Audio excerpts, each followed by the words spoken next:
Talk a little bit about foreclosure, even though it's only specific to Georgia, the way it's done.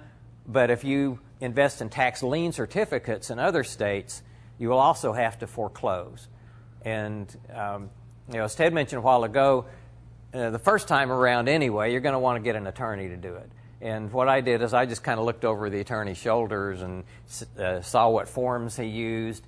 And next time around, I was able to do it on my own. Depending on what state you're operating in, you may or may not be able to do it on your own, or you may or may not be comfortable doing it. But keep in mind, an attorney who knows what he or she is doing is worth whatever they bill you.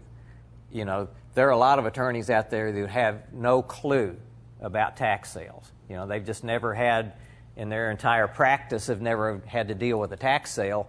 So it's just kind of an obscure thing. And if you asked an attorney like that to do some work for you, they're going to bill you for a bunch of research time because they don't know, and then they might still do it wrong. So start with someone who knows what they're doing, and if they do a good job for you, just keep on using their services whenever you need to.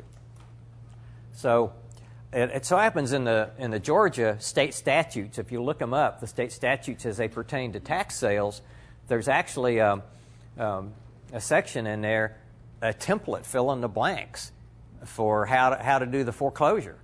And so you can actually find the template to use right in the state statutes. So if you want to do your own foreclosure, it's right there for you.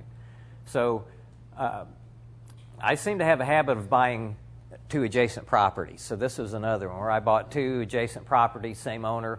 It was a developer who had sold a bunch of lots up and down a gravel road out in the country, and the last two at the bottom of the hill were less desirable than the others.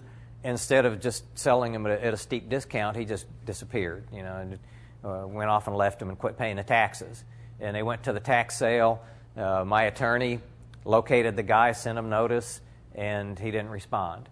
So I ended up starting the foreclosure, or doing the foreclosure. And I just want to point out this sign here. It says Lot 3, asking $8,000. That's for one lot. Well, I own lots 1 and 2, and I had $3,400, I think, in the two of them together. So I'm thinking, well, I could ask $8,000 for the two of them together, and I could certainly sell mine if they're trying to get $8,000 just for one lot there. So there's an actual copy of the foreclosure of the right to redeem notice.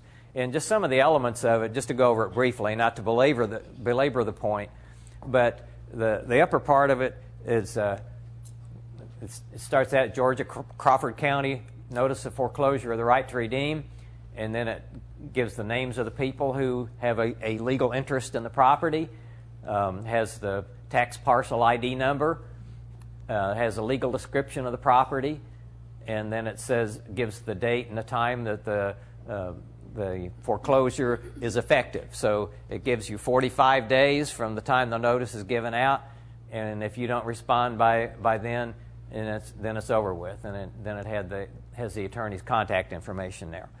So that's just the basic elements of a foreclosure notice, and so that is mailed out as certified mail with a copy, first-class mail, to all interested parties. So delinquent taxpayers, their spouses, heirs of the person has died, mortgage companies, people that have a mechanics lien against the property, anybody that has a legal interest in that property, they get one last shot at redeeming it.